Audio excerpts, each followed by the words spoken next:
कर देंगे by reciprocal the other denominator, जिसको सॉल्व कर लेंगे। ठीक है, जी सर। सही है। अब कौन सा क्वेश्चन कह रहे थे आप लोग? 41 से पहले किसी का कोई क्वेश्चन है इसमें? सर क्वेश्चन नंबर 36 का बी। 36 का भी, चलो ठीक है।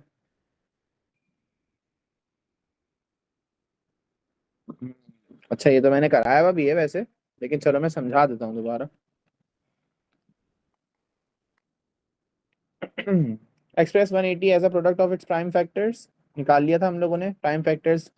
अच्छा, उसके बाद कह रहे हैं 180 can be express in the form of this is surd form. हमारी सीरीज 2 स्टार्ट होगी, उसका पहला चैप्टर सर्ड्स है, तो वो करेंगे इंशाल्लाह। तो इस इधर थोड़ा सा सर्ड्स के हवाले से समझते हैं। कह रहे हैं कि इसको आप ऐसे भी एक्सप्रेस कर सकते हो 180 को। तो हमें करना है क्या है, वो कह रहे हैं find the smallest value of P plus Q. So basically P और क्यू का मतलब ये है कि आपका अंडर रूट सॉल्व हुआ है। अब 180 की जगह हम लोग 180 के फैक्टर्स लिख देंगे अंडर रूट्स में। तो वो है हमारे 2 की पावर 2 मल्टीप्लाइड बाय 3 की पावर 2 मल्टीप्लाइड बाय 5। अब इसके अंदर आप लोगों का जब याद रहे मल्टीप्लाई हो रहे हो ना, प्राइम फैक्टर्स या कुछ भी मल्टीप्लाई हो रहा हो, अंदर टर्म्स मल्टीप्लाई हो रही हो, तो आप उसके अंडर रूट्स को ब्रेक कर सकते हो लाइक दिस। इंडिविजुअल अलग अलग अंडर रूट्स लगा सकते हो लाइक दिस। ये सर्ट्स के रूल्स में वैसे भी समझेंगे, लेकिन ये अभी और पक्का कर लेते हैं। पहले भी ये लोग सर्ट्स टाइप क्वेश्चन देते थे, लेकिन बताते नहीं थे कि हम सर्ट्स भी इंक्लूड किया है। इस बार इन्होंने ओपनली बता दिया कि सिलेबस में नया चैप्टर ऐड हुआ है विच इज सर्ट्स। ठीक है, ये अंडर रूट 5 सॉल्वेबल नहीं था, बाकी तो स्क्वायर और अंडर रूट कर सकते हैं इंडाइसिस के अकॉर्डिंग। आप लोग को ये बात पता है, तो 6 अंडर रूट ऑफ 5 आंसर आ गया इसका। ठीक है, और नहीं 6 अंडर रूट ऑफ 5 तो आ गया, हमें पी और क्यू पता चल गया। पी हमारा 6 है, क्यू हमारा 5 है। अब वो कह रहे थे कि find the smallest value of P plus Q. आप 6 + 5 कर दो, दैट्स इट, 11 आंसर आ जाएगा। ओके, ओके सर, और एक 12 का बी भी है, 12 का क्वेश्चन 12। 12 से पहले किसी की कोई क्वेरी है? 12 से पहले? नो, चलो 12 को देखते हैं। 18% as a fraction, 18/100। Lowest terms में चाहिए 9, 50, that's it. Write down the irrational number between 3 and 4। Irrational number चाहिए मुझे। इरेशनल नंबर का क्या मतलब होता है, कौन बताएगा मुझे? सर इसमें इसका आंसर मैंने निकाला हुआ है। रैशनल नंबर आंसर नहीं चाहिए मुझे, मैंने क्या पूछा है? जो मतलब होल नंबर नहीं हो या डेसिमल वगैरह में नहीं है, डेसिमल फ्रैक्शन। डेसिमल फ्रैक्शंस में नहीं हो, होल नंबर में नहीं हो, तो क्या हूँ? हाँ नॉन परफेक्ट अंडर रूट्स हो ना। जी सर। सही है, तो अंडर रूट जैसे for example under root of 2, under root of 3, under root of 5, under root of 6, under root of 7, ये सब नहीं सॉल्वेबल है। तो जो परफेक्ट स्क्वायर है, परफेक्ट नंबर्स हैं उस या स्क्वायर नंबर्स हैं, उसके अलावा जो नंबर्स का अंडर रूट होता है उसको हम इरेशनल नंबर कहते हैं, क्योंकि उनका हमेशा नेवर एंडिंग डेसिमल्स में आंसर आएगा। तो दूसरी बात ये है कि 3 and 4 के दरमियान पूछा हुआ है। एक और चीज भी इरेशनल है विच इज पाई। पाई को भी आप कभी भी एक्सप्रेस नहीं कर सकते इंटू 22/7, हमारी राउंडेड ऑफ वैल्यू है। या पाई की वैल्यू 3.142, ये भी राउंडेड ऑफ वैल्यू है। तो एक्चुअल पाई की वैल्यू इरेशनल है, पाई नेवर एंडिंग होता है, 3.141 समथिंग समथिंग चलता रहेगा। और पाई को कभी भी आप फ्रैक्शंस में नहीं लिख सकते, वो तो आप 22/7 लेते हो ताकि आप उसको सॉल्व कर सको। तो पाई आंसर सिंपली दिया जा सकता है। या फिर अगर आप पाई के अलावा कोई और सोच रहे हो, इसके आंसर और भी हो सकते हैं। जैसे आप सबसे पहले इन नंबर्स के दरमियान पूछा जा रहा है कि 3 और 4 के दरमियान कोई इरेशनल नंबर चाहिए। सो हम क्या कर सकते हैं, हम 3 को अंडर रूट ऑफ 9 लिख सकते हैं, वैल्यू तो सेम होगी। और हम 4 को अंडर रूट ऑफ 16 लिख सकते हैं, वैल्यू सेम है, नो प्रॉब्लम। तो इनके दरमियान जितने भी होंगे अंडर रूट, जैसे under root of 10, under root of 11, under root of 12, ये सारे नॉन परफेक्ट हैं, इनके आंसर नेवर एंडिंग डेसिमल्स में आएंगे, hence they all are irrational. तो आप अंडर रूट ऑफ 12 लिख दो, आंसर सही है। ठीक है, आप चेक भी कर सकते हो, अंडर रूट ऑफ 12 का आंसर 3 और 4 के बीच में आएगा जब आप इसको कैलकुलेटर में देखोगे। सही है रीप? Okay sir, thank you. अच्छा, 12 के बाद क्वेश्चंस बताओ। सर मेरा 41 से ही 41 बी। ठीक है, इसका मतलब बाकी सबके कोई क्वेरीज हैं नहीं, तो सही है। अभी अब इसमें कोई क्वेरी नहीं है, तो इसका मुझे आप लोग पीडीएफ आज ही भेजोगे रात को, कंप्लीट पीडीएफ सबका आना चाहिए, वरना नेक्स्ट क्लास में एंटर नहीं होगा वो सर बच्चा। मेरी इसमें 3-4 क्वेरीज है नंबर्स आप में। तो अभी कर लेंगे, मसा टेंशन वाली बात थोड़ी है। चलो, कोई 41 का बताओ, क्या कह रहे हो? 41 का सर बी वाला। 41 का बी। सर ये स्किप कर दें, क्योंकि पहले तो करा था ना, तो जब तो मैंने ये पता नहीं था, ये मैं कर लूंगा, क्योंकि इसमें तो वही करना है, सेंटीमीटर से मिलीमीटर करना है ना बस। Yes good. तो एक सेंटीमीटर में कितने मिलीमीटर होते हैं, आप ये बताओ? 10 सर। जबरदस्त, 10 मिलीमीटर होते हैं, शाबाश। और अगर स्क्वायर लगा हुआ है तो आपको पता है कि स्क्वायरिंग हो जाएगी। मैं बस इतना हेल्प कर देता हूँ, बाकी आप कर लेना। 100 हो जाएगा, ये 10 से 100 होता है, तो 100 मिलीमीटर स्क्वायर, फिर आप कन्वर्ट कर देना। ठीक है। Okay sir. 49 और 49, बी। 49 का बी पार्ट देखूं ये है क्या? क्वेश्चन थोड़ा अजीब सा लग रहा है। Find integer r such that r greater than 5। दो इनइक्वालिटी से डिफाइन किया जा रहा है, एंड इट्स आल्सो है स्क्वायर नंबर। अच्छा, r is greater than 5 and 5r minus 1 is a square number. Greater than 5 का मतलब है 6, 7, 8 जो भी हो सकता है, तो आपको रख के देखना पड़ेगा कि स्क्वायर नंबर कब आ रहा है। अगर हम लोग रखते हैं 6 से 30, 6 नहीं होगा। इसके अलावा 7 रख के देखें, 35, 34 आएगा। 8 रख के देखें, 40, 39 आएगा। फिर 9 रख के देखें, 45, 44 आएगा। क्या हो सकता है इसका आंसर? ये किया हुआ होगा आप लोगों ने, शायद इसमें सोचना है। 11, 10 रख के देखेंगे तो 49 आएगा। ये किया जा सकता है, ये आंसर हो सकता है 10। 5 10 से 50 and minus 1 49। 49 is a square number, और आर इज ग्रेटर देन, तो सही है, 10 आंसर होगा। सर इसका बी पार्ट। अच्छा, इसका B part, find the value of s which makes 8s plus 2 a prime number. Find the value of s. अच्छा जी, मैं कुछ भी वैल्यू रखता हूँ, बल्कि नहीं नहीं नहीं नहीं, ये वो नहीं है क्वेश्चन। अगर मैं 0 रखूँ तो क्या होगा? एस 0 रखूँ तो क्या आंसर आएगा? 8 multiplied by 0 becomes 0 plus 2, answer 2 आएगा, and 2 is a prime number. सही है, आ गया आंसर। सर ये ठीक है। किए सर क्या? क्या पूछ रहे हो? सर जैसे किया कैसे, मतलब हमने करना क्या है इसके अंदर? इसके अंदर हमें प्राइम नंबर चाहिए, तो ये prime number basically value of S बताओ जिसकी वजह से प्राइम नंबर बने। अब आप 8 1 8 भी कर सकते हो, बल्कि नहीं, उससे प्राइम नंबर नहीं आएगा। 8, 16, 17, 18, आप जो भी रखो 8 की वैल्यू, आपको 8 की वैल्यू हमेशा इवन नंबर्स में मिलेगी, और उसमें प्लस 2 भी ऐड किया जा रहा है। एक बात मैं बताऊं, what is prime number? Prime number वो नंबर्स होते हैं जो अपने ही टेबल में आएंगे या 1 के टेबल में आते हैं। अच्छा, मैं 8 की कोई भी वैल्यू रखता हूँ, 8 की वैल्यू 1 रखता हूँ, 10 आंसर आएगा। 8 की वैल्यू 2 रखूंगा, मेरा आंसर 16, 18 आएगा। सही है, इवन नंबर्स आएंगे हमेशा। 8 से किसी चीज को भी मल्टीप्लाई करूं, मुझे इवन नंबर पे आंसर मिलेगा, और प्लस 2 भी हो रहा है, तो फर्दर इवन नंबर ही बन रहा है। And even numbers are not prime numbers, क्योंकि वो 2 के टेबल में आते हैं। तो हमें ऐसा क्या वैल्यू सोचनी पड़ेगी, वैल्यू ऑफ एस क्या सोचें जिसकी वजह से आपका प्राइम नंबर आए। तो वैल्यू ऑफ एस अगर आप 0 रखते हो तो आंसर क्या आ रहा है? 2, and 2 is a prime number, क्योंकि 2 अपने ही टेबल में आता है और 1 के टेबल में आता है। Clear? Yes sir. Right down the rational number between 7 and 8। ये अरीब बताएगा मुझे, अभी समझा अरीब ने। अरीब, 7 एंड 8 के दरमियान का मुझे रैशनल नंबर चाहिए। सर 55 ले लें, 56 ले लें। सही है, गुड, जबरदस्त। तो अंडर रूट ऑफ 55 बोलो ना। हाँ वही। सही है, under root of 49, under root 64 के दरमियान कोई भी अच्छा लग रहा हो ले लो, अंडर रूट ऑफ 50 ले लो, आंसर सही है। सर ये मल्टीपल आंसर्स होंगे, ये याद रखना जी। क्या सर कह ये रहे हो? 55 वाला है, इसमें आंसर जो है वो मैंने सही लिखा है, लेकिन वहां पे जो क्वेश्चन शीट में आंसर दिखा रहा है ना, वहां पे वो 2 स्क्वायर नहीं दिखा रहा इसमें, 55 वाले में। 55 वाले में कैसे 55 लिखा हुआ है उसमें? नहीं, 55 का ए, ये 55 का ए है सर, सही है। बी, सॉरी, 55 का बी क्वेश्चन है, नीचे थोड़ा सा, इसके नीचे। अच्छा, फिफ्थ क्वेश्चन, दूसरे क्वेश्चन की बात कर जी रहे हो? जी सॉरी, इसकी नहीं, सॉरी।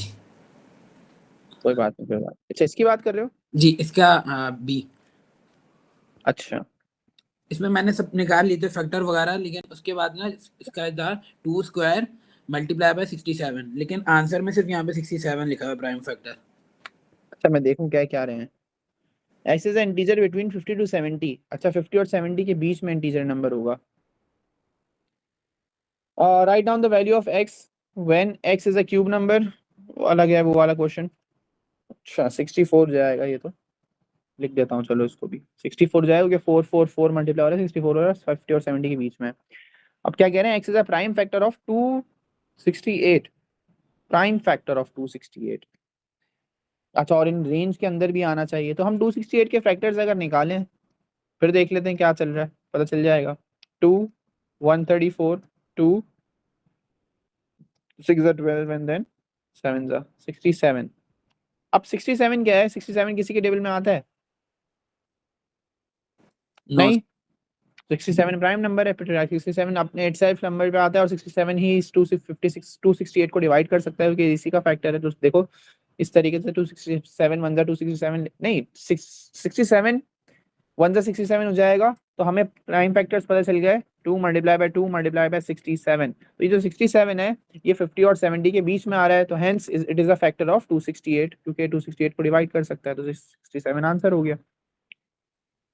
था, ये वापस समझाते हैं कि 67 क्यों लिखा, सिर्फ ये समझ नहीं आया। सर बता 67 देता हूँ दोबारा, मल्टीप्लाई बाय 2 नहीं करना है हमने?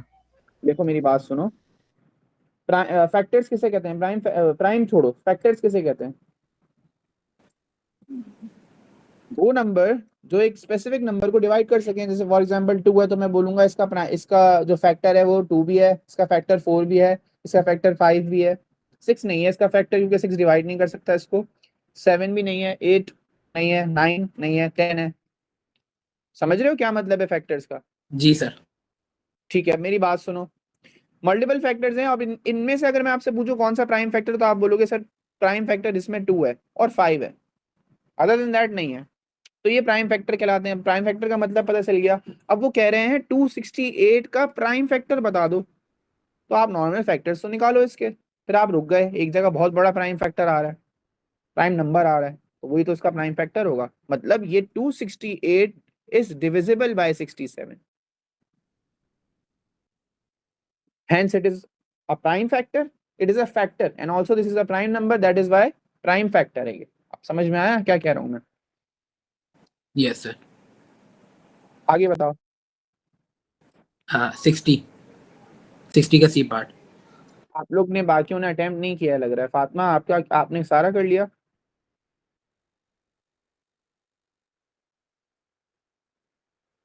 अच्छा ठीक है ठीक है।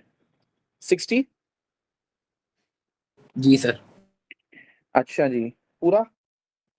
नो चलो कर ही सर। लेते हैं, कनेक्टेड है कर लेते हैं। 60 30 15 3 5 5 1 2 square multiplied by 3 multiplied by 5. Find the smallest possible integer m such that 60m is a square number. अच्छा जी 2 square multiplied by 3 multiplied by 5 to make this 60m a square number। आप लोगों को पता होना चाहिए स्क्वायर नंबर के सारे prime factors की पावर्स इवन नंबर पे होनी चाहिए। जैसे इसकी पावर इवन पे, इसकी पावर इवन पे नहीं है, इवन पे नहीं है, तो आप लोगों को क्या करना पड़ेगा, इसको एक्स्ट्रा 3 और 5 से मल्टीप्लाई करना पड़ेगा। 3 से मल्टीप्लाई करोगे तो 3 की पावर 2 जाएगी, 5 से मल्टीप्लाई करोगे तो 5 की पावर 2 हो जाएगी।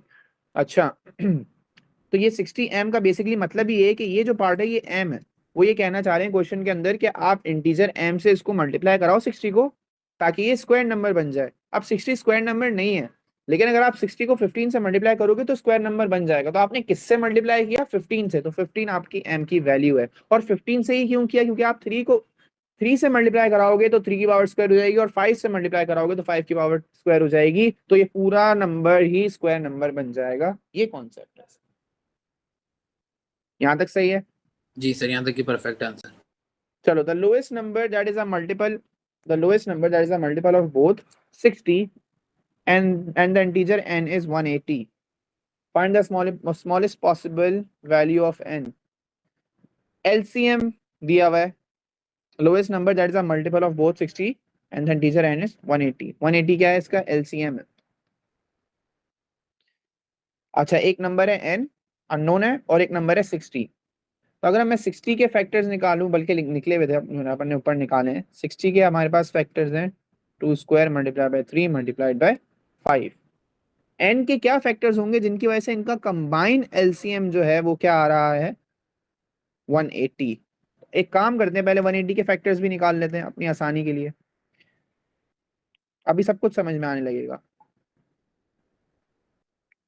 245 क्या हो रहा है पेन को, and then 315 and then 35 and then 5 1। तो ये हो गया 2 square multiplied by 3 square multiplied by 5, 2 square multiplied by 3 square multiplied by 5। अब आप लोग को एक कॉन्सेप्ट बताता हूँ, आप लोग को याद होगा मैंने कहा था एलसीएम में बड़ी पावर वाला फैक्टर लेंगे, किसको याद है ये बात, याद है कि नहीं है? जी सर याद है। सही है। तो यहाँ पे देखो इन्होंने एलसीएम पे 3 स्क्वायर लिया हुआ है, क्या मतलब हुआ इसका? इसका मतलब ये हुआ कि यहाँ पे भी 3 स्क्वायर होगा ना, तभी तो उन्होंने दोनों ऑप्शंस में से 3 स्क्वायर चूज करके 3 स्क्वायर लिया होगा यहाँ पे। ये बात समझ में आई? देखो n नंबर अननोन है, हमें नहीं पता कि नंबर n के फैक्टर्स क्या हैं, बट हम एलसीएम की मदद से चेक करके निकाल सकते हैं कि एलसीएम की मदद से चेक करके निकाल सकते हैं कि n के फैक्टर्स क्या होंगे। देखो अब इन्होंने यहाँ पे जो मैंने हाईलाइट किया 3 स्क्वायर लिया है इन्होंने एलसीएम में, कहाँ से लिया होगा? बिटवीन टू नंबर्स इन्होंने 3 स्क्वायर लिया है। तो हमने जब ऊपर देखा, ऊपर तो हमारे पास 3 स्क्वायर है ही नहीं, तो मोस्ट लाइकली n की वैल्यू में 3 स्क्वायर था, तभी यहाँ पे एलसीएम में 3 स्क्वायर लिया, क्योंकि एलसीएम में ग्रेटर पावर वाला लेते हैं। ये बात समझ में आई? जी sir. Now they are saying that they need smallest possible value of n। एक बात समझो और मुझे भी बताओ, अगर मैं यहाँ 5 नहीं लिखूं, जब भी एलसीएम 5 आएगा, एलसीएम में 5 आएगा। और अगर मैं 2 ना भी लिखूं, तो 2 स्क्वायर ऑलरेडी देखो उन्होंने लिया हुआ है एलसीएम में ऊपर से, इधर लिखने की जरूरत नहीं है। यस और नो? देखो एलसीएम का कॉन्सेप्ट ये था कि लेट से मैं यहाँ लिख रहा हूँ 2 की पावर 3, 3 की पावर लेट से 5, और नीचे में लिख रहा हूँ 2 की पावर 2। एलसीएम में किसको लोगे? एलसीएम में इन दोनों नंबर्स में से आप एलसीएम में लोगे 2 की पावर 3 एंड 3 की पावर 5। इट डजेंट मैटर कि यहाँ पे 3 का फैक्टर दिया हुआ था या नहीं दिया हुआ था, नहीं भी दिया हुआ होगा तो भी आप कर लोगे। यहाँ पे 3 का फैक्टर नहीं है, फिर भी आपने 3 पावर 5 लिया है। यही एलसीएम का रूल है कि एलसीएम में आपको ये नहीं देखना होता कि कॉमन है भी या नहीं है, आप ग्रेटर पावर वाला ले लेते हो। ये इसको ऐसे समझ सकते हो कि 3 की पावर 0 कर दो, कुछ नहीं है तो, क्योंकि anything with the power 0 equals to 1 and 1 multiply by 2 square is also 2 square. तो 3 की पावर 0 लिख देता हूँ अगर, तो आप लोग देख लो ग्रेटर पावर वाला कौन सा है, ये तो आपने ले लिया। ठीक है, तो यहाँ पे इस कॉन्सेप्ट में अगर आप 3 स्क्वायर ही लेते हो n की वैल्यू, आप इसके अलावा भी 3, आप ये भी ले सकते थे इसके आगे मल्टीप्लाई बाय 2 की पावर स्क्वायर मल्टीप्लाई बाय 5 भी ले सकते थे, लेकिन 5 स्क्वायर नहीं ले सकते, क्यों? वरना वो एलसीएम में आता नीचे। बट इन्होंने बोला है स्मॉलेस्ट पॉसिबल आंसर चाहिए, तो आप सिर्फ 3 स्क्वायर लो, आपका आंसर यहाँ पे क्या होगा? 9। क्लियर है? जी सर। थोड़ा सा कंफ्यूजिंग होता है ये पार्ट, तो देख लेना एक और दफा तो अच्छे से समझ में आ जाएगा। आगे चलते हैं सर और बताओ। 63 का सी पार्ट इनइक्वालिटी का 63 का सी पार्ट इनइक्वालिटी है वैसे ये, लेकिन चलो बता देता हूँ। इट इज गिवन दैट, नहीं ये इनइक्वालिटी का पूरा चैप्टर आएगा बेटा इसमें, लेकिन मैं वर्किंग कर लेता हूँ, ज्यादा जोर नहीं देना अभी इस क्वेश्चन में।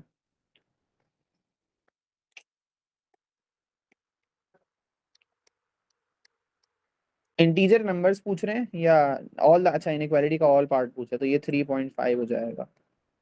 तो x बेसिकली क्या है? -2 भी है, -2 से बड़ा भी है, और 3.5 तक है, मतलब 3.5 भी शामिल होगा इसके अंदर, इनइक्वालिटी के अंदर। तो आप लोग कौन कौन से नंबर्स लोगे? आप लोगे -2 क्योंकि वो इनइक्वालिटी में आ रहा है, -3 नहीं आ रहा है इनइक्वालिटी में, -5 भी इनइक्वालिटी में नहीं है, 0 इनइक्वालिटी में है, और 2 भी इनइक्वालिटी में है, इसके अलावा नहीं। तो ये नंबर्स आ रहे हैं जो इनइक्वालिटी में है, -2, 0 और 2। -3 क्यों नहीं है? क्योंकि वो -2 से भी छोटा है, और x इन्होंने बोला है कि x इज ग्रेटर देन -2। अगर नहीं समझ में आ रहा है इसको छोड़ दो, बाद में देख लेंगे। ओके।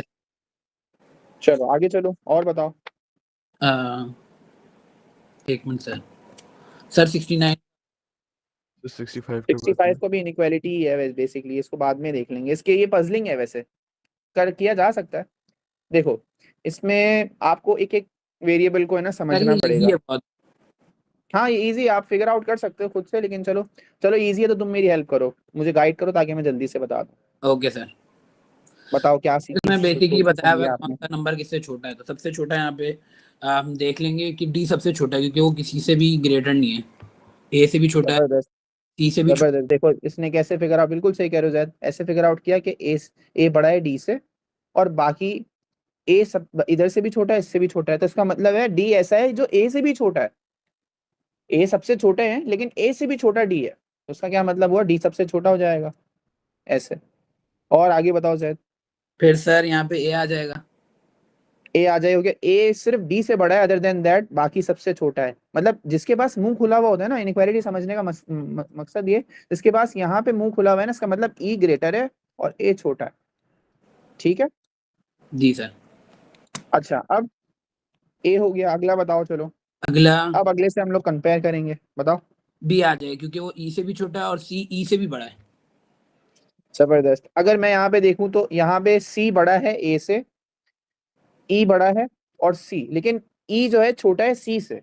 यहाँ पे अगर इनइक्वालिटी को देखूं तो ई सी बड़ा है ई से, तो अभी ई छोटा हो गया सी से, सी मुझे बड़ा लग रहा है। बाकी से देख लेते हैं। अच्छा ई छोटा है, सी से भी छोटा है, लेकिन बी से बड़ा है। देखो पजल की तरह है ये। तो हमारा बी, इसका मतलब है अब आएगा क्योंकि बी छोटा है और ई बड़ा है। और अभी मैंने ऊपर भी डिफाइन किया कि ई छोटा है सी से, तो ई आ जाएगा, फिर उसके बाद सी आएगा।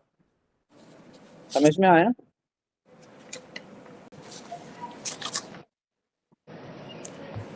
यस। और क्वेश्चंस बताओ।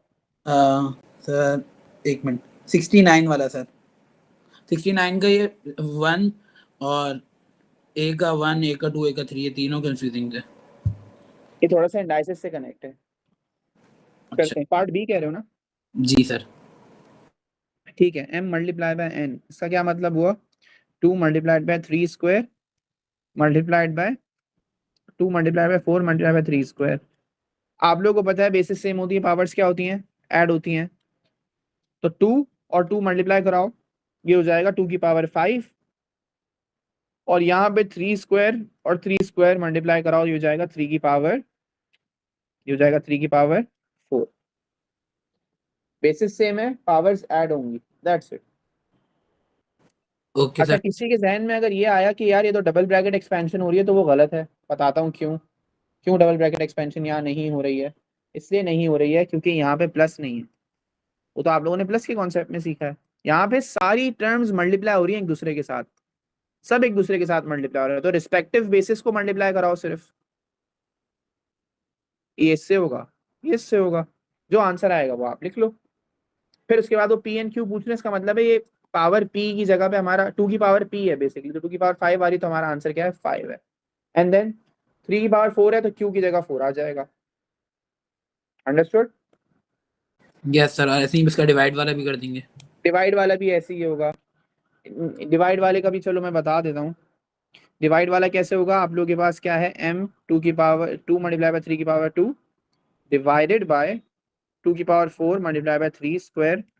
अब आप लोगों को पता है बेसिस सेम है, तो पावर्स क्या होंगी, माइनस होंगी, तो ये हो जाएगा 2 डिवाइडेड बाय 2, 2 की पावर 4, तो ये हो जाएगा 2 पावर -3, और 3 स्क्वायर डिवाइडेड बाय 3 स्क्वायर, 3 की पावर 0 हो जाएगी या 1 हो जाएगा, क्योंकि 2 - 2 0 होता है, तो यहाँ पे आप 0 लिखोगे और यहाँ -3 लिखोगे, आंसर। राइट। नीचे लिखा था n स्क्वायर, जो हमारे n के फैक्टर्स हैं, देखो यहाँ पे उस पे होल स्क्वायर आ जाएगा। और आप लोगों को पता है होल स्क्वायर का मतलब है हर टर्म की पावर्स क्या होंगी, हर बेस की पावर को आप मल्टीप्लाई कराओगे, क्योंकि ये कॉन्सेप्ट रूल पढ़ा हुआ है हम लोगों ने इंडाइसिस में, रूल नंबर 3 था ये। तो ये हो जाएगा 2 की पावर 8 और 3 की पावर 4, 8 और 4 आंसर आ गया। इंडाइसिस स्ट्रॉन्ग करो, आराम से हो जाएगा ये क्वेश्चन। जी सर, ये मैंने इंडाइसिस से पहले अटेम्प्ट कर देना, शायद से नहीं हुआ। ठीक है, कोई मसला नहीं। और क्वेश्चन बताओ, 70, वाइंड अप करो जल्दी से, और कितने रह गए? 2-3 और सर। 75 सर, इसमें वो लगा हुआ है, ये समझ नहीं आया था। 75 का ए ही सर। इसमें क्या मसला हुआ, कुछ भी क्वेश्चन नहीं है ये। चलो सबसे पहले आप क्या कर लोगे, इसको इम्प्रॉपर फ्रैक्शन में कर लो। 64 65 अपॉन 2 65 अपॉन 2 मल्टीप्लाई फ्रैक्शंस में करना है, सॉरी परसेंटेज लगा हुआ है, परसेंटेज का साइन रिमूव करना है तो डिवाइडेड बाय 100 हो जाता है, तो इसको 200 कर सकते हैं या ऐसे कर सकते हैं कि अपॉन 100 इस तरीके से, तो ये हो जाएगा 65 अपॉन 200। अब इसको सिंप्लीफाई कर लेंगे हम, 5 के टेबल से जा रहा है, 5 13 जा 65 एंड देन 5 4 जा, ये हो गया 13 अपॉन 40, आंसर आ गया। याद रहे परसेंटेज का साइन इंट्रोड्यूस करवाना होगा तो मल्टीप्लाइड बाय 100 करेंगे और परसेंटेज का साइन हटाना होगा तो डिवाइडेड बाय 100 करेंगे। ओके सर, समझ गया। पार्ट बी नहीं सर, पार्ट बी कर लिया। सही है। अच्छा, और किसी का क्वेश्चन है? अरीब क्वेश्चन है कोई? Huzaifa no sir. किया है? 81। जी सर कर लिया है, 100 तक कर लिया है मैंने।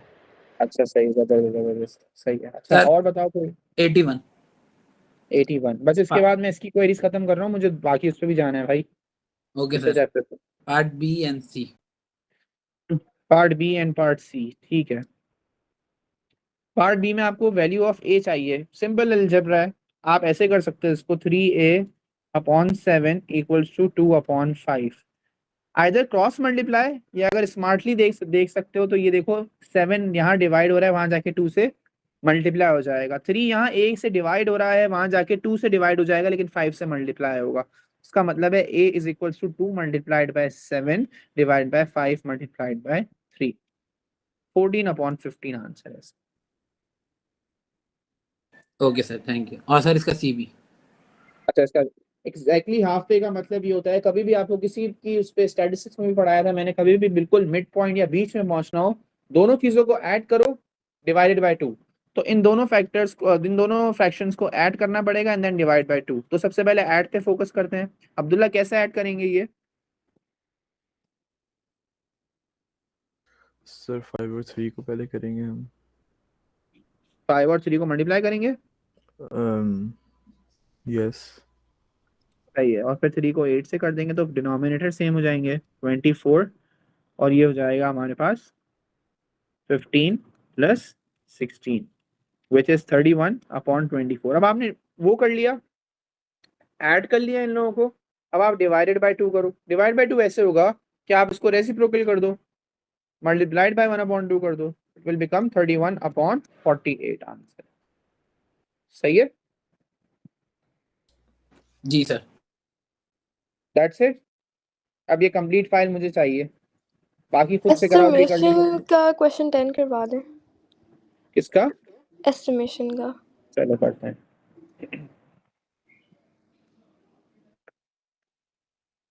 एस्टिमेशन का क्वेश्चन नंबर 10, सही, ये करते सर हैं। एस्टिमेट, हाँ बोलो। एस्टिमेशन का 3 वाला भी करवा दिएगा, आपने बोला था आप करवाएंगे, वो समझ नहीं आ रहा उसमें कैसे करना है। अच्छा मैं कराता हूँ, फिर ये भी ये करा दूँ, मैं कराता हूँ। Estimate correct to the nearest whole number the value of this, correct to the nearest whole number estimate करके देना है। अब ऑफ कोर्स ये P1 का सवाल है तो ये क्या है, पाई की वैल्यू भी हम लोग सजेस्ट करते हैं 3.142 और 72.187 लिखा हुआ है, लेकिन यहाँ पे बोल्ड करके भी दिखाया हुआ है कि you have to estimate and show clearly the approximate value you use. तो आप अप्रोक्सीमेट वैल्यू क्या ले रहे हो, आप इसको बेसिकली कन्वर्ट कर रहे हो। आप इसके अंदर ऐसे कर सकते हो कि 72.187 को अप्रोक्सीमेट करके 72 ले लो और पाई को 3.14 की बजाय 3 ले लो, राउंड ऑफ कर लो आसानी के लिए। so now you can do this which is easily solvable, 3 1 जा 3, 3 2 जा 6 एंड देन 1 वहां चला गया और ये हो जाएगा 3 4 जा 12, तो ये अंडर रूट ऑफ 24 हो गया। अंडर रूट ऑफ 24 सॉल्वेबल नहीं है, लेकिन इससे करीब करीब मुझे अंडर रूट बताओ। इससे करीब 25, जबरदस्त। तो आंसर क्या हो जाएगा 5। तो ये जो वैल्यू आप अगर कैलकुलेटर में भी डालो ना, अगर कैलकुलेटर तो विंडोज में अलाउड नहीं है, लेकिन मैं आप लोगों को ऐसी एग्जांपल दे रहा हूँ कि 72.187 डिवाइडेड बाय पाई, अगर आप कैलकुलेटर में भी डालो ना तो वो कहाँ पे आंसर देगा आपको, आपको 5 के करीब ही देगा। Rounded off to whole number 4.79 दे रहा है कैलकुलेटर में, तो अगर आप इसको होल नंबर राउंड ऑफ करोगे तो 5 ही तो बनेगा। तो that's how you do approximation and estimation. इसी तरीके से वो कॉम्प्लेक्स कैलकुलेशन को इजी कर देता है अप्रोक्सीमेशन। तो ये इस तरीके से होगा, ठीक है। जी सर। इंफ्रा समझ में आया? जी इसका बी सर ये भी दोबारा करवा सर बता देंगे 25 दोबारा से कैसे बता देता होगा? हूँ। देखो मैंने यहाँ पे 72.18 की अप्रोक्सीमेट वैल्यू, मतलब राउंडेड ऑफ वैल्यू ले ली 72, और पाए की मैंने वैल्यू, क्योंकि 3.142 होती है, मैंने इसकी वैल्यू क्या ले ली 3। क्यों लिए? ताकि मेरे लिए डिवीजन आसान हो जाए। डिवीजन आसान करने के बाद अंडर रूट ऑफ 24 आ रहा है, तो मैंने नियरेस्ट अंडर रूट रखा और उसको सॉल्व कर दिया। ठीक है। ठीक है, क्योंकि क्वेश्चन में लिखा हुआ है, बोल्ड हुआ हुआ है, एस्टिमेट कर सकते हो, और अप्रोक्सीमेट वैल्यूज भी शो करो कि आपने अप्रोक्सीमेट वैल्यूज क्या ली हैं। अच्छा, the values of 3 cube roots correct to 1 decimal place are given below. Cube root of 5 given है, 1.7 आता है करेक्ट टू 1 डेसिमल प्लेस। 50 का भी गिवन है, 500 का भी गिवन है, उन्होंने दिया हुआ है हमें। Using as much of the information as in is necessary, find the value of this। अच्छा जी, ये है हमारे पास रूट ऑफ 0.005। हम ये कर तो नहीं सकते, हमें नहीं पता, बट क्या हम ये काम कर सकते हैं कि इसको 5 कर दें, फ्रैक्शन डेसिमल्स टू फ्रैक्शन कर दें, तो ये आगे 3 डिजिट्स हैं, तो 3 जीरोस आ जाएंगे नीचे लाइक दिस। तो हम कह सकते हैं कि क्यूब रूट ऑफ 5/1000 है। यहां तक समझ में आया? जी सर। तो फिर सर हम इसको करते कैसे हैं जब अंदर फ्रैक्शन लिख देते हैं क्यूब रूट के? फ्रैक्शन लिख देते हैं, आगे कैसे करेंगे? आप क्यूब रूट ब्रेक कर सकते हो, जैसे मल्टीप्लिकेशन और डिवीजन में क्यूब रूट ब्रेक हो सकता है, ये सर्ट्स में फर्दर पढ़ेंगे। आप ऐसे ब्रेकिंग करके इंडिविजुअल्स पे लगा सकते हो लाइक दिस। अब आप लोगों को पता है क्यूब रूट ऑफ 5 इन्होंने ऊपर दिया हुआ है 1.7 है, और क्यूब रूट ऑफ 1000 तो आसान है। कौन सा ऐसा नंबर है जिसको मैं 3 दफा मल्टीप्लाई कर रहा हूँ, उस 10 नंबर से तो आंसर आ रहा है 10 है। 10 है, शाबाश। तो ये हो गया 1.7/10। डेसिमल्स में ही लेके जाना है कंप्लीट, तो हम एक डेसिमल और पीछे ले जाएंगे, क्योंकि एक जीरो था नीचे, तो it will become 0.17 as an answer. Okay sir.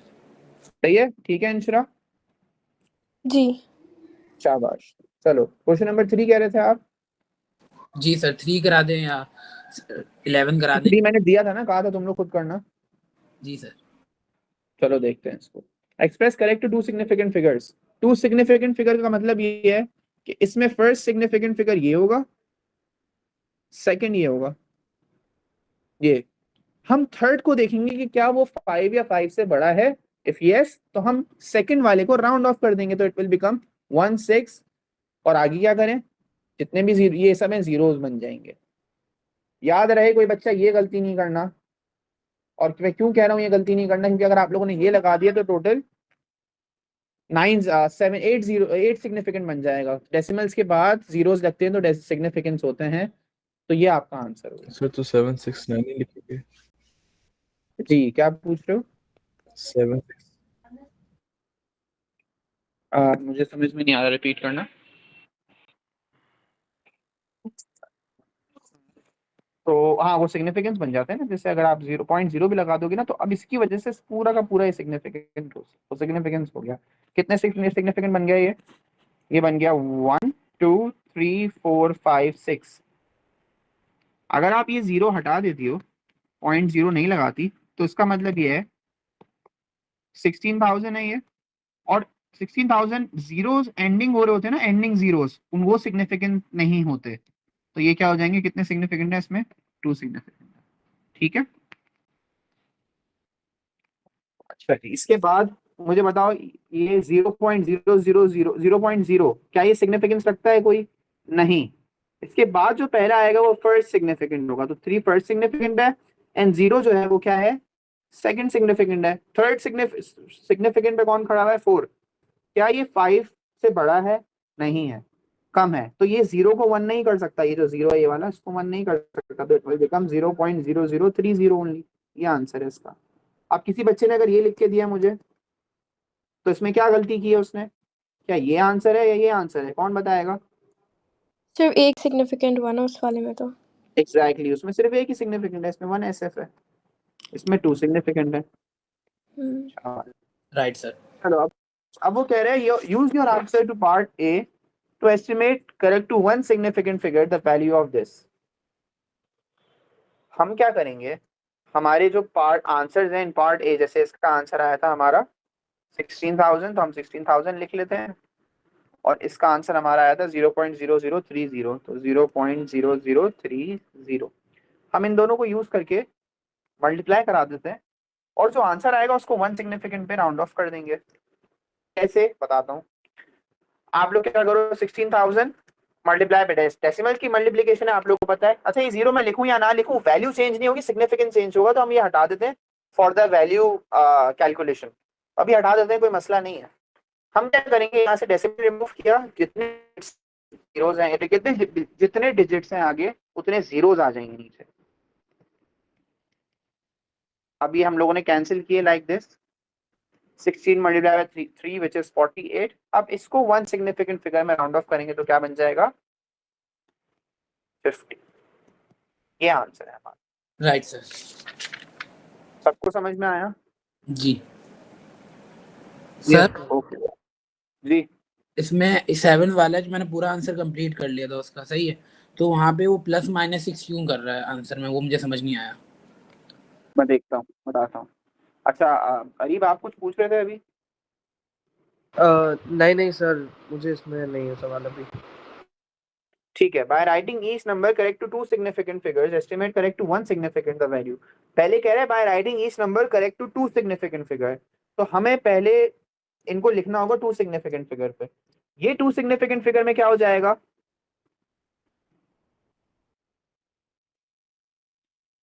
बताओ? जी सर, 110 ही होगा ये। 110 हो जाएगा, गुड।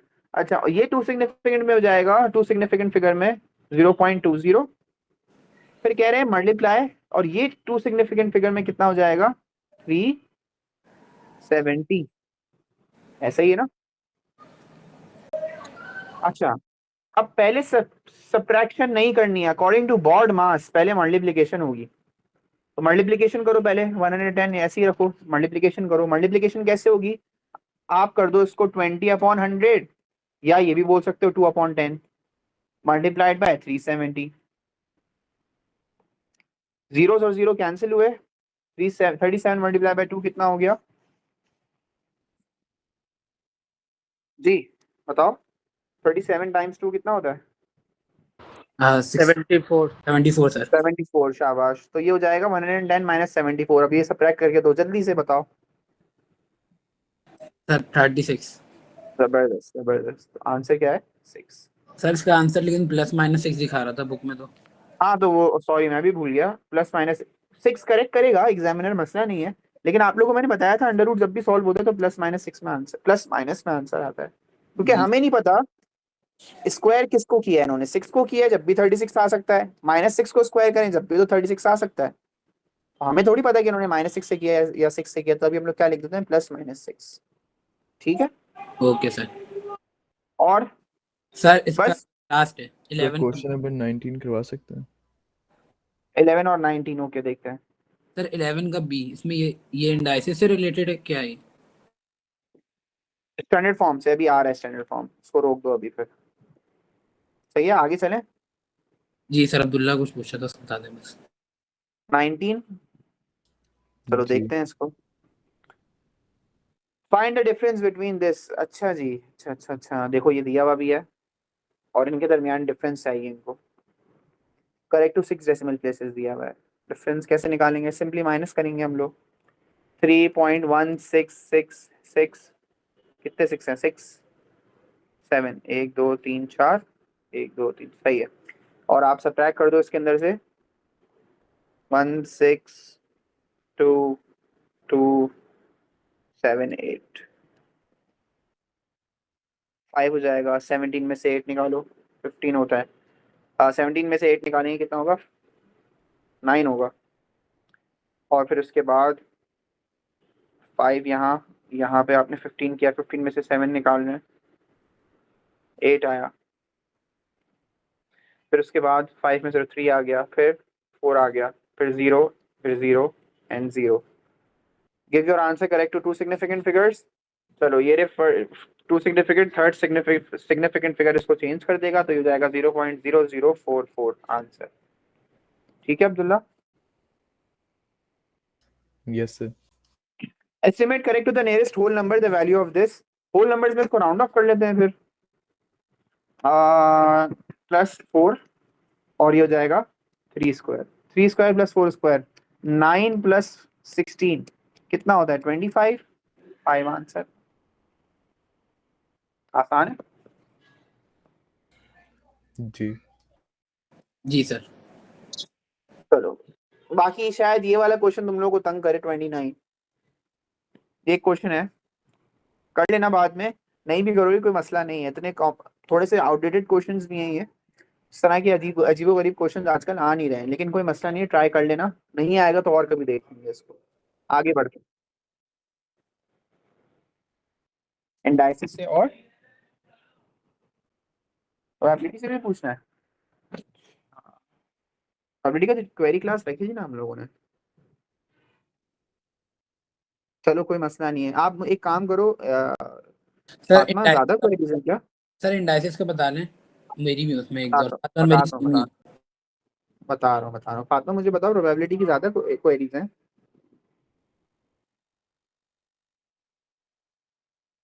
अच्छा, चलो एक काम करो, आप लोग सबने P2 अटेम्प्ट किया है प्रोबेबिलिटी का? जी तो उसमें क्वेरीज ज्यादा है, तो मैं मेरा क्वेरी तो हो गया डिस्कस पूरा। क्लास रख लूँ?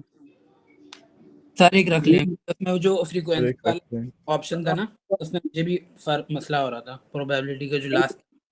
चलो ठीक है कोई मसला नहीं। प्रोबेबिलिटी का जब मैं टेस्ट डिसाइड करूंगा ना, उससे एक दिन पहले प्रोबेबिलिटी का रिवाइज कराने के साथ साथ आप लोगों को क्वेरीज का भी डिस्कस कर लूंगा, ठीक है?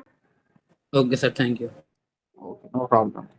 खैर आगे चलते हैं, इंडाइसिस का बताओ क्या हालात है। क्वेश्चन 8 का भी, वैसे मैंने इस पे स्टार बनाया था कि अभी नहीं करना, लेकिन कर लेते हैं चलो। 9 मल्टीप्लाई बाय 2 की पावर 12 माइनस 3 मल्टीप्लाई बाय 2 की पावर 10। अच्छा एक काम करते हैं,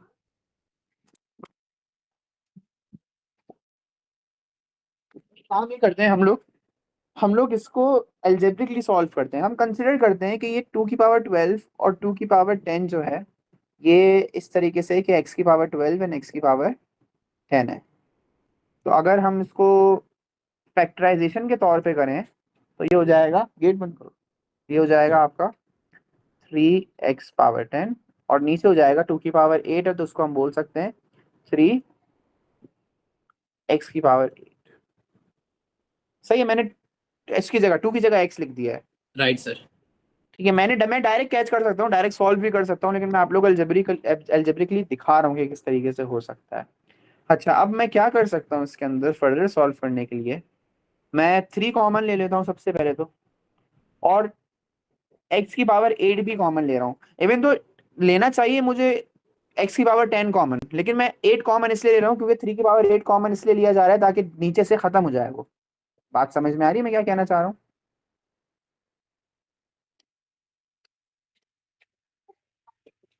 क्या हो गया, शोर बहुत हो रहा है, बोलो यार, क्लास ले रहा हूँ मैं। यहाँ से 3 की पावर 8 3 की पावर 8 कैंसिल हो गई, और अब आपके पास क्या हो गया, 3x power 8 3x power 8 cancel. x की जगह पे अब दोबारा लिख देते हैं, क्या था हमारा नंबर, 2 पावर 4 माइनस, मैंने शायद कोई गलती भी की है, हाँ ये रहा, ठीक है, ये हो जाएगा 2 की पावर,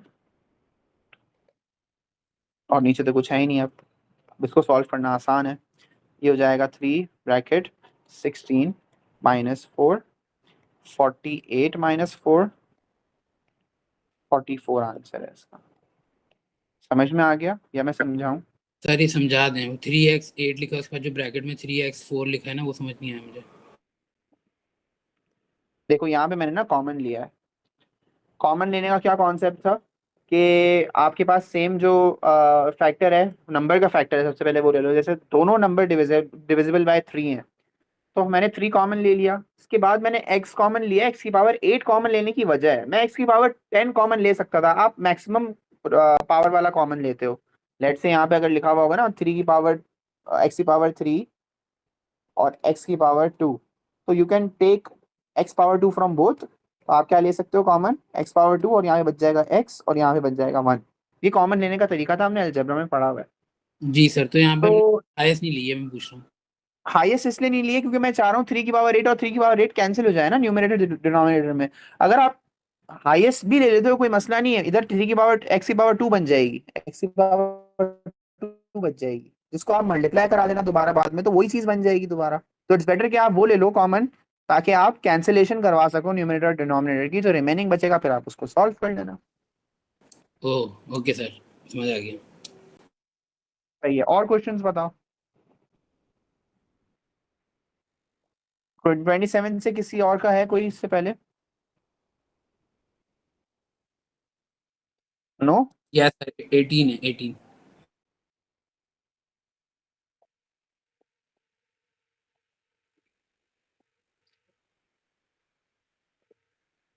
मल्टीप्लाई होगा, अब इसके अंदर ब्रैकेट एक्सपेंशन होगी क्योंकि यहाँ पे माइनस लिखा हुआ है।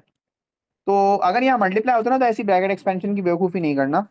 यहाँ पे क्या करेंगे हम लोग, पी स्क्वायर और पी क्यूब को मल्टीप्लाई करेंगे पहले, तो ये हो जाएगा पी पावर 5, और पी स्क्वायर को मल्टीप्लाई करेंगे विद दिस, तो ये हो जाएगा 3 पी -2 +2, तो ये हो जाएगा पी पावर 5 -3 आंसर।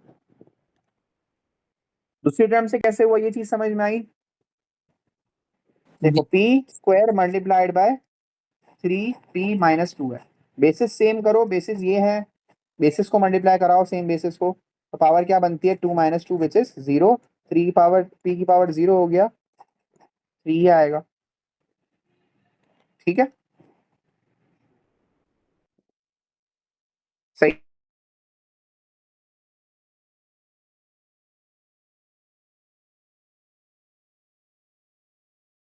थ्री होता है इसलिए यहाँ पे 3 है सर। बेसिकली कहने का मकसद ये मेरा p पावर 2 और p पावर -2 थी। अच्छा अभी अभी ठीक है। इसका ये मतलब होता है कि +-2 और ये हो जाएगा 2 - 2 which is 0, p power 0 equals to 1 हो गया, तभी यहाँ पे 1 आया है। बात समझ में आ रही है अब? जी सर। आगे बताओ। आपने बताया था फातिमा, कौन सा बोला था आपने? 27। Find the value of k in each of the following. 27 under root है equals to 3k, 3 power k है। अच्छा, इक्वल्स टू इंडाइसिस में इक्वल्स टू जो हम लोगों ने लास्ट का कॉन्सेप्ट पढ़ा था, इक्वल्स टू इन बिटवीन, तो हम पावर्स को इक्वेट करते थे, लेकिन उसमें बेसिस सेम होनी चाहिए। अब यहाँ पे 27 लिखा हुआ है, फर्स्ट ऑफ ऑल मैं अंडर रूट को हटा के ये लिख सकता हूँ 27 power 1/2 equals to 3 power k like this. उसके बाद मैं ये लिख सकता हूँ कि 3 power 3 equals to 3 power k ऐसे। फिर मैं कर दूंगा इसको 3 पावर 3/2 क्योंकि ये और ये मल्टीप्लाई होगा, बिकॉज ब्रैकेट बीच में मल्टीप्लीकेशन होती है पावर्स की। 3 पावर 2 हो गया। अब बेसिस सेम हो गई मेरी, मैं क्या कर दूंगा, पावर्स को इक्वेट कर दूंगा, तो k इक्वल टू 3/2 आंसर आ रहा है। डन? समझ में आया? जी सर। इसका पार्ट 2 करना है? नहीं सर, पार्ट 2 इसका। हाँ, इसी का पार्ट 2 फातिमा। ठीक है, माइनस लिखा हुआ है, मैं सबसे पहले इसको चाह रहा हूँ कि ये न्यूमरेटर में आ जाए, तो ये हो जाएगा 4 power 3 equals to 2 power k। Basis same नहीं है, मुझे बेसिस सेम करनी है, तो मैं क्या करूंगा, 2 की पावर 2 एंड देन 3, 2 की पावर k, 2 की पावर 6 उस तरफ हो जाएगा, एंड 2 की power k equal to 6 answer आ रहा है। और बताओ। सर इसमें पावर सेम करनी होती है कि अगर जैसे वो 16 आ रहा हो, पावर नहीं, बेस सेम करनी बेस होती सेम बेटा। करनी होती है, तो हम उसको उसकी पावर 4 भी बना सकते हैं राइट, अगर 16 आ रहा हो जैसे 2 की जगह, ऐसे भी कर सकते हैं ना। हाँ हाँ हाँ। बस सर एक लास्ट है वो मुझे बता दें। कौन सा? एक मिनट, ये सर 33 का बी, 33 का बी, ये सॉरी वाला? 33 का बी नहीं सर, 35 का सी, वो समझ नहीं आ रहा था। यस कर लेते हैं, कोई मसला नहीं है। जो बेसिस सेम बेसिस है उनको मल्टीप्लाई कराओ, तो ये 4 अलग हो जाएगा, 1/2 multiplied by y power 1/4। Basis same है, पावर्स ऐड करूं, y की पावर 1/4 है, सॉरी 1/4, y की पावर 1/2 प्लस 1/4, 1/2 प्लस 1/4 के लिए एलसीएम लेना पड़ेगा, ये बन जाएगा 2/4 प्लस 1/4 विच इज 3/4, तो 4y पावर 3/4 आंसर। सही है सर, समझ आ गया। किसी और को इंडाइसिस में कोई क्वेश्चन पूछना है? मैं सर दोबारा 33 डिस्कस नहीं का करूंगा। और अब्दुल्ला आप भी कुछ कह रहे थे बेटा? Sir same question. अच्छा, find the value of k again equals to आया हुआ है बीच में। मैं एक काम कर सकता हूँ कि मैं 2 की पावर 2 लिखा हुआ है, 8 की जगह मैं 2 की पावर 3 लिख सकता हूँ ताकि बेसिस सेम हो जाए और पावर्स ऐड हो जाए। यहाँ तक क्लियर हुआ मैंने क्या किया? अच्छा जी, अब मैं क्योंकि मेरी पावर्स मल्टीप्लाई होंगी तो 2 की power 3 multiplied by 5/3 equals to 2 की पावर k। 3 and 3 कैंसिल हुआ, ये हो गया 2 की पावर 2 मल्टीप्लाइड बाय 2 की पावर 5 इज इक्वल्स टू 2 की power k like this. Basis same है, यहाँ पे पावर्स ऐड हो जाएंगी तो ये हो जाएगा 2 की पावर 7 इज इक्वल टू 2 की पावर k। बेसिस सेम है, कैंसिल करो, पावर्स को इक्वेट करो, k इक्वल टू 7, 7 आंसर आ गया। सही है सर। और कोई क्वेश्चन? No sir. ठीक है, आगे बढ़ते हैं। हाँ हाँ, पूछो पूछो, कोई मसला नहीं है।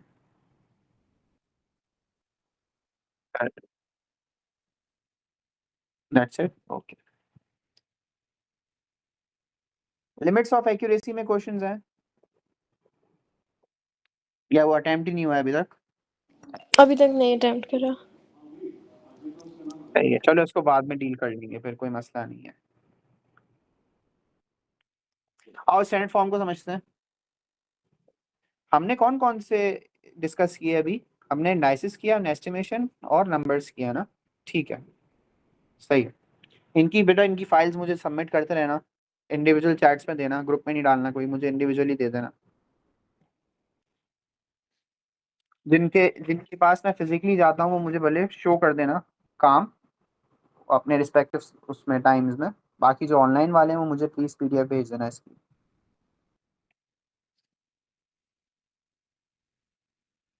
इन तीनों के जो अभी डिस्कस किए बेटा, सही है। अच्छा, अब आओ स्टैंडर्ड फॉर्म समझते हैं। इंटरेस्टिंग है, छोटा है ये, ज्यादा टाइम नहीं लेगा। स्टैंडर्ड फॉर्म बेसिकली बना ही इसलिए ताकि बहुत बड़ी वैल्यू और बहुत छोटी वैल्यूज को आप ऐसे एक्सप्रेस कर सको कि आपको समझ में आ जाए। जैसे फॉर एग्जांपल मैं लिखता हूँ एक नंबर 3 0 0 0 0 0 0 0, बहुत सारे जीरोस हैं, सही है। कभी कभार प्लेस वैल्यूज हमने यूनिट 10, 100,000, 10,000, 100,000, मिलियन तक पढ़ा होता है। उसके बाद से 10 मिलियन, 100 मिलियन, उसमें भी हम डायरेक्ट नंबर को देखें ना तो कंफ्यूज बड़े होते हैं। हम जीरोस को काउंट कर रहे होते हैं, देख रहे होते हैं कि क्या वैल्यू है। तो इतनी बड़ी वैल्यू को एक नॉर्मल स्पेस पे लिखने की जो टेक्निक है वो स्टैंडर्ड फॉर्म, वो बेसिकली स्टैंडर्ड फॉर्म है। वो एक फॉर्म है जो हेल्प कर रहा है आपको, help you to understand how big या how small the value is. For example if I say the speed of light is 3 multiply by 10 की पावर 8, तो 10 की पावर 8 जो है ना ये बता रही होगी ये कितनी बड़ी है, स्पीड ऑफ लाइट कितनी ज्यादा है। या अगर मैं आपसे पूछूं distance between earth and the moon, काफी डिस्टेंस है, या distance between sun and earth बहुत ज्यादा डिस्टेंस है, तो उसको करने के लिए, पहचानने के लिए क्या करें, कोई ऐसी चीज होनी चाहिए जिससे हमारा पेज पूरा भरे भी ना और आपको छोटी सी एक्सप्रेशन में ही पता चल जाए कि इसका मतलब क्या है, कि हाउ बिग या हाउ स्मॉल। इसी तरीके से अगर मैं न्यूक्लियस का साइज की बात करूं या मैं इलेक्ट्रॉन के मास की बात करूं तो -20, 10 की पावर -27 होता है, मुझे एग्जैक्टली याद नहीं आ रहा है। 1.6 मल्टीप्लाई 10 की पावर -19 ले लेते हैं, चार्ज ऑफ इलेक्ट्रॉन है। अब ये -19 ये एक्सप्रेस कर रहा है कि ये बहुत ज्यादा छोटा है, बहुत ज्यादा छोटी चार्ज है। अब ये माइनस प्लस का कॉन्सेप्ट सारा इंडाइसिस के थ्रू हम लोग कनेक्ट करेंगे। पहले ये समझा दूं आप लोगों की स्टैंडर्ड फॉर्म बेसिकली फॉर्म किस तरह की होती है, दिखती कैसी है। स्टैंडर्ड फॉर्म में यहाँ पे एक नंबर होता है और वो नंबर के बाद वो मल्टीप्लाई हो रहा था 10 की पावर किसी भी पावर के साथ। ये एक्सप्रेशन है ऑफ द स्टैंडर्ड फॉर्म, पहले ये समझो। तो बहुत बड़ी और बहुत छोटी वैल्यूज को हमने यहाँ कंप्रेस करके लिखना है। यहाँ तक बात समझ में आई? जी सर। अब जैसे 300 है, मैं चाह रहा हूँ इसको स्टैंडर्ड फॉर्म में लिखूं, तो ये हो जाएगा 3 मल्टीप्लाई बाय 10 की पावर, मतलब या ऐसे लिख सकता हूँ, पहले ये समझो, जब भी 300 आएगा, और फिर उसके बाद मैं इसको ऐसे कर सकता हूँ कि 3 मल्टीप्लाई बाय 10 की पावर, बेसिस सेम है, पावर ऐड हो जाएंगे 10 की power 2। This is the format of, this is the basically form of standard form. अब कुछ रूल्स भी हैं स्टैंडर्ड फॉर्म के, जो अभी समझते हैं। पहला रूल ये है कि ये number it should be 1 till 9, 1.1, 1.2, 1.3 सब हो सकता है, 2.1, 2.9, 9.1, 9.2 भी हो सकता है, 9.9 भी हो सकता है, लेकिन कभी 10 नहीं होगा। आप ये नहीं बोल सकते यहाँ पे 10.2 या 11.2, गलत हो जाएगा। स्टैंडर्ड फॉर्म की फॉर्म में ये याद रखना कि यहाँ पे जो नंबर होगा, लेट से लिखा हुआ है 2 + 5, तो ये जो नंबर है ना 2, ये इस रेंज में आ रहा है, एक्सेप्टेबल है। पॉइंट समथिंग कुछ भी हो, 2.51, 5, 4, 5, 6 जो भी हो, लेकिन जो पहला जो 2 के बाद जो डिजिट है ना बिफोर द डेसिमल, वो आपका 1 till 9 होना चाहिए। पहला रूल ये है। दूसरा रूल ये है कि आपकी 10 की पावर होनी चाहिए, कुछ भी पावर हो सकती है, माइनस में भी हो सकती है, प्लस में भी हो सकती है, बट ये याद रहे कि 10 की पावर ही हो, वो कोई 5 की पावर ना हो, वो कोई 1000 की पावर ना हो। समझ में आ रही बात? जी सर। अब आप लोगों को बताऊं, लेट्स से एक नंबर है 2, उसको मैं डिवाइड कर रहा हूं मिलियन से, 1, 2, 3, 4, 5, 6। तो क्या मैं मिलियन को ये लिख सकता हूँ 2 मल्टीप्लाइड बाय 10 की power 6 like this, 2 divide by 10 की power 6, yes sir. And according to, सही है, good, and according to the law of indices, अगर मैं इसको न्यूमरेटर में बुलाना चाहूं तो ये इसकी पावर क्या हो जाएगी, माइनस। तो ये है, अगर आप लोगों को समझाऊं ये वाला, तो ये होगा 0.00000, आई थिंक अब आ जाएगा 2, हाँ, 1, 2, 3, 4, 5, 6, हाँ, तो ये वैल्यू आ रही है। इससे भी छोटी वैल्यू आती है, अगर मिलियन से डिवाइड नहीं करता मैं, कोई ट्रिलियन या उससे भी ज्यादा से डिवाइड कर रहा होता, तो फिर हमारा और छोटा आंसर होता। देखो ये कितनी छोटी वैल्यू है, तो इसको हमने कैसे एक्सप्रेस कर दिया, हम लोगों ने इसको ऐसे एक्सप्रेस कर दिया, लाइक दिस। Make sense? जी सर। जितना माइनस माइनस की पावर ग्रेटर होगी, -20, -27, आप लोग को उतना ही अंदाजा लगाना है कि यार ये तो काफी छोटी वैल्यू है,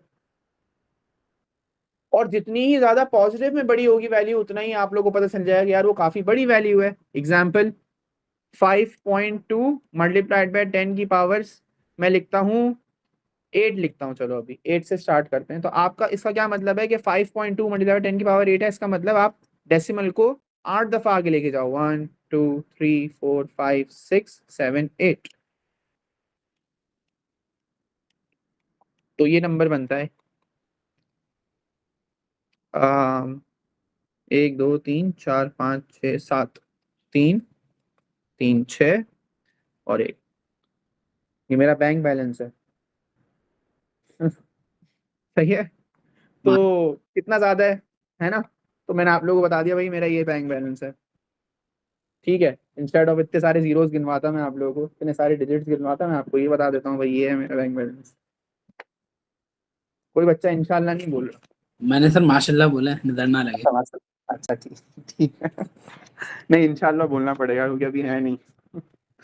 इंशाल्लाह। खैर, तो ये कॉन्सेप्ट है बेटा कि बहुत बड़ी वैल्यू को आप क्या कर सकते हो, आप एक नॉर्मल एक्सप्रेशन में दिखा सकते हो, और आप अंदाजा लगा सकते हो कि ये वैल्यू कितनी बड़ी हो सकती है।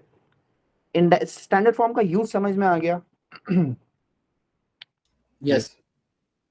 चलो, अब उसके बाद क्या है, कन्वर्जन है। कन्वर्जन ऑफ स्टैंडर्ड फॉर्म समझेंगे। क्लास ख़त्म होने में मैंने मगरिब पढ़नी आप है। लोग को जाना है? सरीक्षा का टाइम होने वाला है ना, तो मगरिब पढ़नी है। ओह अच्छा अच्छा, ठीक है ठीक है। मिला के बोल। मुझे बस आप मुझे बस आप 5 मिनट्स दे दो। मैं, कितना टाइम रह गया है नमाज को? ठीक है, 20 टाइम है, मिनट, 20-25 मिनट। बस आप मुझे 3 to 5 मिनट दे दो, ऑफ कर देंगे उसको, बाद में ठीक। कंटिन्यू कर लेंगे। अच्छा जी, conversion from index form to standard form. Index form मतलब हमारी नॉर्मल फॉर्म होती है, या ऑर्डिनरी भी बोलते हैं इंडेक्स को sir, ordinary to standard form. इसकी कुछ एग्जांपल ले लेते हैं। जैसे एक पहली एग्जांपल है 0.00039। हम क्या करेंगे, अब कन्वर्जन कैसी होगी मैं बताता हूँ।